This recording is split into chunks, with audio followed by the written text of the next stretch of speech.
ವರಮಹಾಲಕ್ಷ್ಮಿ ಹಬ್ಬ ಆಚರಣೆ ಹೇಗೆ ಪ್ರಾರಂಭವಾಯಿತು ಅಂತ ಗೊತ್ತಾ?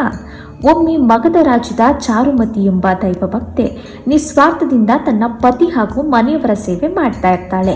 ಈಕೆಯ ಒಳ್ಳೆಯ ಮನಸ್ಸು ಹಾಗೂ ಭಕ್ತಿಯನ್ನ ಮೆಚ್ಚಿ ಒಮ್ಮೆ ಲಕ್ಷ್ಮಿ ಕನಸಿನಲ್ಲಿ ಬಂದು ಶ್ರಾವಣ ಮಾಸದ ಹುಣ್ಣಿಮೆ ನಂತರದ ಶುಕ್ರವಾರ ತನ್ನನ್ನು ಪೂಜಿಸಿದ್ರೆ ಆಕೆ ಬೇಡುವ ಎಲ್ಲ ವರವನ್ನ ನೀಡ್ತೇನೆ ಎಂದು ವಾಗ್ದಾನ ನೀಡ್ತಾಳೆ. ಸಾಕ್ಷಾತ್ ಲಕ್ಷ್ಮೀ ದೇವಿನೇ ತನ್ನ ಕನಸಿನಲ್ಲಿ ಬಂದು ಹೀಗೆ ಹೇಳಿದಕ್ಕೆ ಸಂತೋಷಗೊಂಡ ಚಾರುಮತಿ ತನ್ನ ಮನೆಯವರಿಗೆ ಈ ವಿಚಾರವನ್ನ ತಿಳಿಸ್ತಾಳೆ. ನಂತರ ನೆರೆಹೊರೆಯ ಮುತ್ತೈದೆಯರನ್ನ ಕರೆದು ಲಕ್ಷ್ಮಿ ಪೂಜೆ ಮಾಡ್ತಾಳೆ. ಪೂಜೆ ಸಮಾಪ್ತಿಯಾಗ್ತಿದ್ದಂತೆ ಅಲ್ಲಿದ್ದವರಿಗೆ ಲಕ್ಷ್ಮಿ ಸಂಪತ್ತನ್ನ ಕರುಣಿಸ್ತಾಳೆ. ಹಾಗೆ ಅವರೆಲ್ಲ ತಮ್ಮ ಜೀವನದುದ್ದಕ್ಕೂ ಸುಖ ಸಂತೋಷದಿಂದ ನೆಲೆಸ್ತಾರೆ. ಆದ್ದರಿಂದಲೇ ಪ್ರತಿ ವರ್ಷ ಶ್ರಾವಣ ಮಾಸದಂದು ಎಲ್ಲ ಹೆಣ್ಮಕ್ಳು ಲಕ್ಷ್ಮಿಯನ್ನ ಪೂಜಿಸಿ ಸಕಲ ಸಂಪತ್ತನ್ನ ಪಡೆಯುವ ಮೂಲಕ ಲಕ್ಷ್ಮಿ ಕೃಪೆಗೆ ಪಾತ್ರರಾಗ್ತಾರೆ. ಇನ್ನು ಈ ಕಥೆಯನ್ನ ಸಾಕ್ಷಾತ್ ಶಿವ ಪಾರ್ವತಿಗೆ ಹೇಳಿತು ಎಂಬ ನಂಬಿಕೆ ಸಹ ಇದೆ.